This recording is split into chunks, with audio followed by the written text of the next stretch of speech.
This is going to be a really hard story to hear.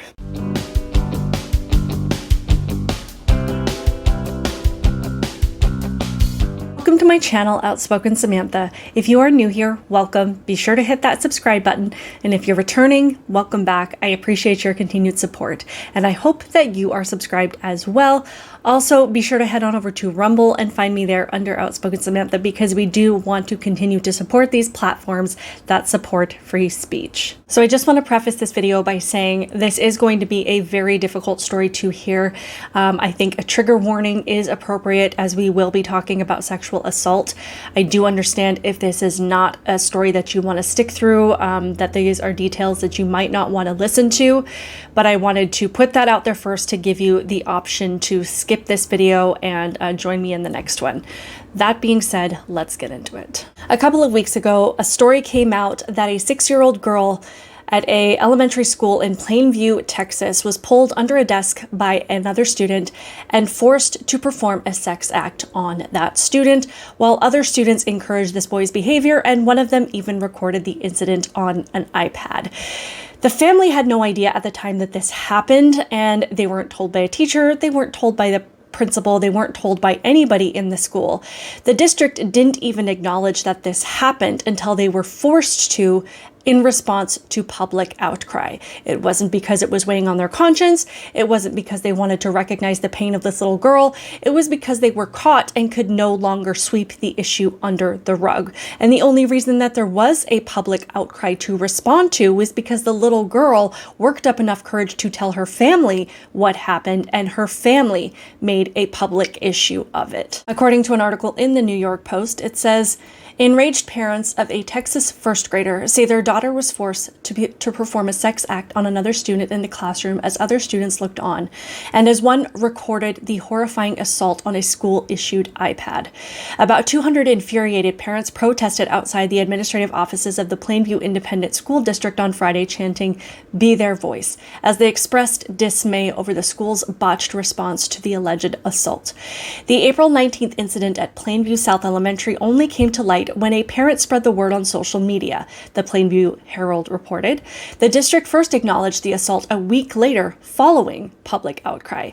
Heather Gonzalez, an older cousin of the 6-year-old girl who was assaulted, said she noticed a shift in the young girl's behavior after the traumatic event. From the protest outside of the administrative offices, there is a video of Heather Gonzalez speaking, and she does go into detail about what happened. I'm going to include that video here. It's about 3 minutes long. I will put a timestamp in case you feel like you need to skip over it, which I totally understand. So here is that video, and then we'll talk about it on the other side. I'm a great aunt, and I just want to share that I know the school is letting on to act like if it's no big deal what happened at South Elementary School. They're just saying that it was inappropriate content viewed on YouTube, but there's a lot more than that. We have had to do a lot of digging to find out what we do know, and we're finally able to get a number for an investigator in charge of Texas. The CPS was involved. Everything was not told to us. My sister was not informed, but there has been a videotaping of sexual assault. My niece is included in that video, along with other students. Supposedly it happened in classroom, and the teacher should have been watching. I don't know where she was at. I don't know what happened, but I'm going to share a little bit about what my niece told us, because they're trying to sweep this under the rug, act like if it's no big deal, but it is, and she deserves justice. We want the teacher fired. We want the principal fired. We want administration, the administration fired, and Sanchez out of office. She went home, and we were noticing a difference in her this demeanor.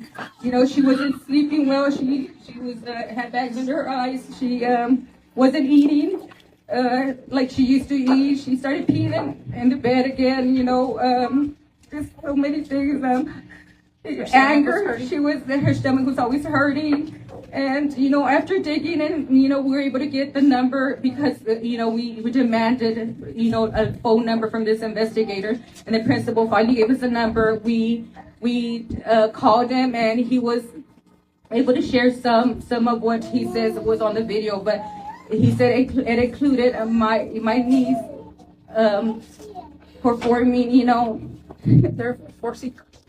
they were forcing her. She's just a victim, and all this. They were all these kids are victims. Yeah, they are. She was performing an oral act, and along with a lot of kids, screaming, encouraging it, shouting, "Do it, do it." She told us that they would try to pull her underneath the table, and then she started she was hitting the little boy with her poetry book.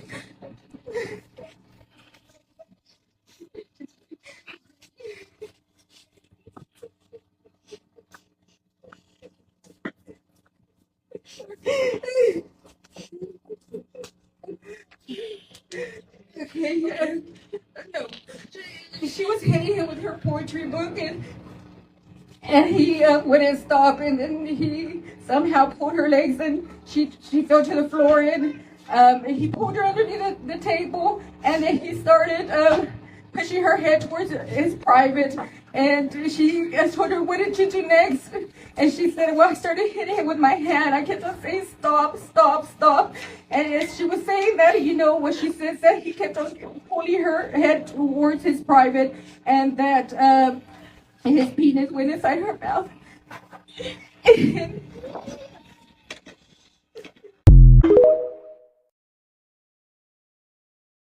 I have a 7-year-old daughter, so this definitely hits close to home. I can just feel the pain that this woman feels right now, the absolute devastation, knowing what this little girl just went through, knowing that no one stood up for her, knowing that she was alone in dealing with it, and she was not able to protect this little girl that she loved or comfort her or offer any sort of help for almost a week. And as a parent or a loved one who is watching over these kids and watching over someone as if they're your own daughter, there's no way to reconcile that. And also knowing that this little girl is going to be affected by this trauma for the rest of her life. If you have ever listened to someone who has experienced sexual trauma as a child, it takes years of intense therapy and support and healing to even come close to feeling stable and normal. These kids, both boys and girls, they will go through their life battling things like anxiety and depression and attachment disorders, and a struggle to develop healthy relationship with other people, and a struggle to feel any kind of self-worth whatsoever. And it makes me physically ill just thinking about it. What's interesting is the act that this little girl was forced into is similar to what is graphically illustrated in books like Genderqueer. And I'm not going to post the images from that book on my screen, but you can find them anywhere. A 2-second Google search and they will pop up. I don't recommend it, but those images are there and they are very easy to find. And I'm not saying that it's this specific book that caused these kids to act in this way, but what I can say beyond a shadow of a doubt is that this kind of behavior is not normal in 6-year-olds. It is not normal for a 6-year-old to even think of sexually assaulting another child. It is not normal for a group of 6-year-olds to be that callous towards another child, and to not only completely ignore the distress that they're in, but to record it and to find it entertaining. This kind of behavior is taught, it is instilled, and it is learned. And it is also echoed because of something that they have either seen or, heaven forbid, something that they have personally experienced in their own life. And if you are a psychologist or a therapist or someone in this field, feel free to weigh in and tell me if I am missing something here. And those of us that have been speaking out against sexualizing children and the dire effects of it, this is exactly what we're talking about. Not only that, the idea that the radical left has that it's okay to hide these things from parents. They think it's justified to change a child's name and their sexuality without their parents knowing it. They're passing laws where a child can hitch a ride to someplace like California or Colorado and get a surgery that will permanently mutilate their body without parental consent. Now, sexual assaults are being hidden from parents, and they're not even sorry. We keep trying to tell you that this is only going to get progressively worse. What do you think is going to happen the more you expose kids to this graphic sexual material at a younger and younger age? Do you think these type of incidents are going to decrease or increase? leftist activists consistently insist that children are inherently sexual and that they can just socially construct this resistance to sexual activity right out of them, and that if they just expose them to enough of this stuff, they won't be traumatized by it. These are the claims and ideas that are built into queer theory, which is the overarching ideology of gender ideology. This has nothing to do with teaching your kids love and tolerance. And what we saw play out with this little girl and her 6-year-old classmates is exactly what it will do to children. And the reaction that this little girl had and the trauma that she will have for the rest of her life is exactly what these kids will experience if we continue to pretend that sexualizing children doesn't matter. Of course, there are going to be people that just completely brush it off, because that is how far some people have fallen in this society. They've accepted this slow drip of accepting things as normal that just a few years ago they would have been horrified by as well. So they'll make excuses for things like this, or say that, believing that this kind of behavior is vile is solely based on your politics. Because as we've seen, there are people who do believe that whether or not you agree with sexualizing children just depends on what your political party tells you, and it has nothing to do with whether or not it is just evil. It's interesting. Yesterday, I got into kind of a heated discussion with another mom, and it was in a Facebook group, and it was a church group of all places. And she was saying that she wanted to homeschool her children because she was worried about all of these mass shootings that are happening, particularly in schools. And I, not to dismiss her feelings and her fears, but I pointed out several other things that I feel like are a higher threat to children in schools, that being, fighting and violence. And we see kids just attacking each other for no reason and just beating each other up and beating up their teachers. And we can see the impact of our lack of humanity as a society, and the impact that this is having on kids when we are not taking the time and making sure that they have a strong home environment, that we value the environment that they are being brought up in, that we spend time with them, that we make sure that they feel seen, because they are taking out their anger and frustration that they may not even understand that why they have it, but they're taking it out on the people around them. And we want to find all of these other reasons to blame everything else, when really, as a society, if we just got back to building up strong homes and having strong values and morals and caring about the things that our kids are exposed to, a lot of these things would be turned around.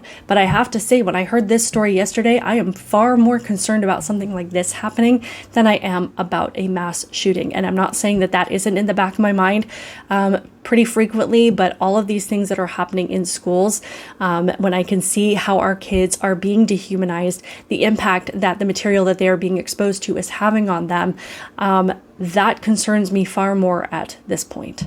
So let me know your thoughts on this in the comments below. Even leave an emoji to help me with the algorithm. I appreciate your support on my channel. I actually just noticed that I have a little tip button on my channel. So if you want to support the channel in that way, I truly appreciate it. Otherwise, I will see you in the next video. Bye.